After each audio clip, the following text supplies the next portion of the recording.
I want to start off this video by apologizing. I was wrong. I made a video about a month ago about how Jujutsu Kaisen's first season overall really was not that great. The characters felt very bland, the animation was spotty with only a few great moments, and really the overarching story just felt like it was going nowhere at all. The entire first season felt as if it just kind of built up nothing in the 24 episodes that it had. I left that video off with just the hopes that season 2 would be better, and this season was just building for it. And dear God, was that the case.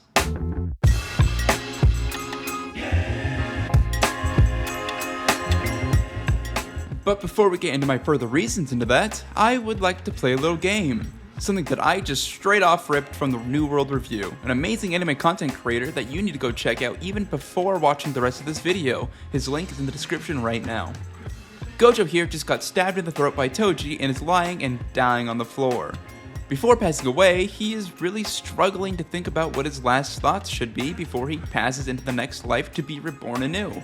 It is up to you to decide what his last thoughts should be and what he'll be reborn as in death. If you choose wrong, he'll be reborn into a hellish environment and will be damned into living in Colorado for his next life, and you will be forced to like and subscribe for more content like this in your feed. Choose now, and I'll reveal the answer in 3, 2, 1, and it was FNAF that was the right answer. Again, if you chose wrong, you must submit yourself to a pain worse than death itself, and like and subscribe to the channel. Thank you very much, and now, back to the video.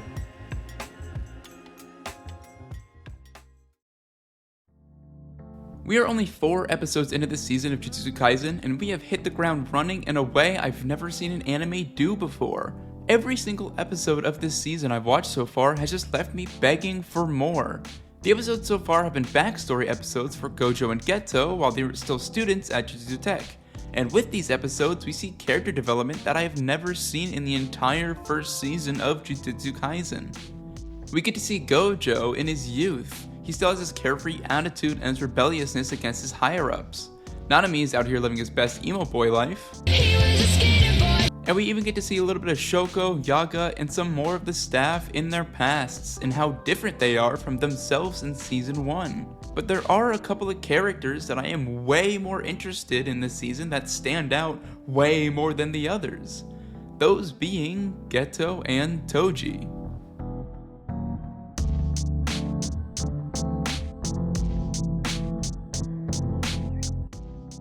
The last time that we saw Geto, he was calling non-sorcerer people monkeys and had an extremely deadly view of wanting to wipe out all non-sorcerers from the earth. This side of Geto is just the absolute opposite from what we get to see in these episodes of Season 2. Geto is an extremely nice and caring person in the season. He and Gojo were tasked to help out Riko to be the next assimilation for the big boss man that would pretty much just kill Riko. With this task, it wasn't even a moment that passed that both Gojo and Geto just made the immediate decision to say fuck that and protect Riko from the killers and her destiny. This is Geto genuinely caring about and wanting to protect somebody with no cursed energy, something that older Geto would never do. And with episode 4 happening, with Riko's very sudden death at the hands of Toji, he gets extremely angry and tries to kill Toji, someone who cannot use cursed energy. I feel that this is the start of Geto's change to what he'll become in the future, his start for his hatred towards those without any cursed energy for being impure. With Riko's death, his sense of justice of being a Jujutsu sorcerer has also come into question, with Gojo asking if he should kill the common followers of the Star Organization. Geto says no, as there's no reason as they'll disband in chaos anyways. Gojo then asks if there needs to be a meaning, which Geto responds that there does. It's something that is very important for a Jujutsu sorcerer to have. But while he's saying this, he's shrouded in shadow. The animation gives us a clue to the hatred and despair that is breaching outside of him and expanding, genuinely thinking and wanting to kill these followers despite what he had just said. Everything with Riko and her character just being killed immediately with no remorse by somebody who does not use cursed energy ignited this new hatred inside of Geto. This development is only seen within the first 4 episodes and yet is just one of the characters that undergo a lot of development in just these 4 episodes. Yet really nothing feels too cluttered or too rushed. The whole season so far has just been smooth and flowing naturally as it should. And that's all without talking about one of the best written villains I've seen in a long time.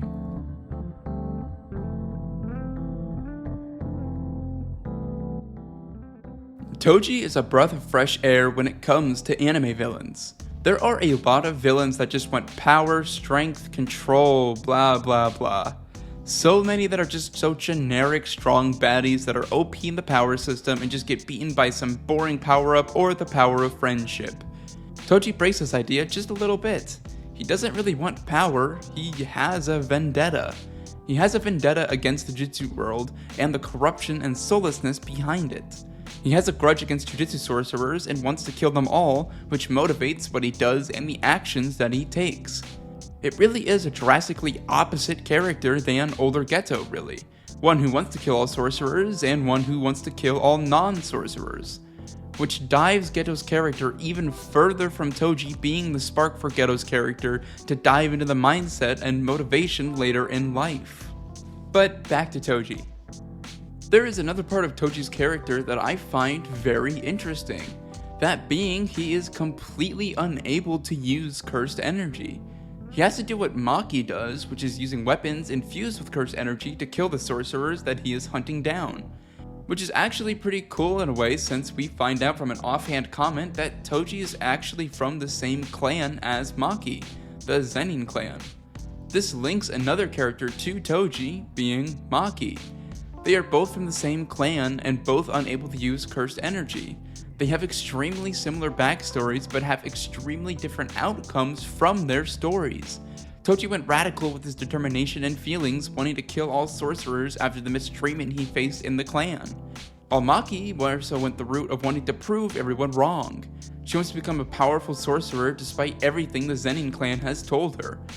It's just another drastic opposite that Toji has compared to other characters, and another connection to another characters that are in the present time.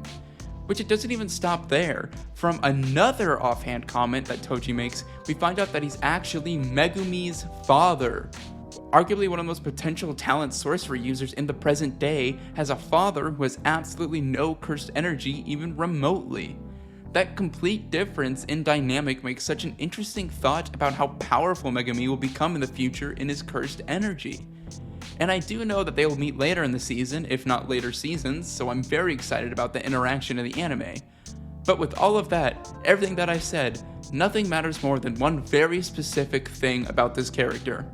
He's voiced by Dio's voice actor.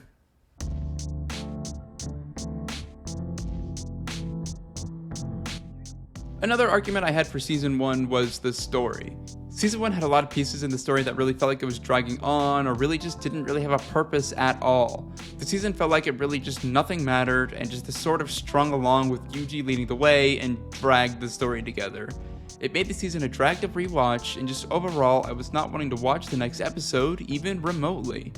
Season 2 had changed that completely. The story in each episode connect and flow just so smoothly. Even from right at the beginning, we started off with very interesting dialogue and mysterious visuals and just general setting. It's a separation from what we've been seeing from Season 1 already. The story continues after this sort of mysterious beginning, and starts the story with pretty much just surrounds every episode so far this season, getting into contact with Riko and delivering her to Tencent to be assimilated. Every episode goes back to back with this plotline and the effects surrounding it. Having them get into contact, her getting attacked, her maid/mother figure getting attacked, saving them, etc. It doesn't get broken up by other things, and it isn't jumping around different plot points like Season 1 had done. It makes you very invested into the story that they are telling, and it just makes everything feel way smoother. On top of the fluidity, the season feels like it actually has something at stake. With Toji hunting down Riko and Gojo and Getsu protecting her, we actually get the feeling that she is in danger and there is a lot going on the line for this mission. And especially when we get to see what happens to Riko. Season 1 had felt like more so half the episodes that really nothing was at stake. It felt bland and uninteresting in a sense to watch with nothing going on. Which, by the way, would be absolutely fine since slice of life anime are some of my favorites of all time, hence the Horimiya videos starting this channel and all. But there is something that is very important for anime like that and episodes like that to work. That is, the characters need to be interesting. Like I had said in my past video, they were all just so bland. Season 2, however, hasn't even had any of those episodes that didn't feel like anything was on the line, so they haven't even run into that problem yet.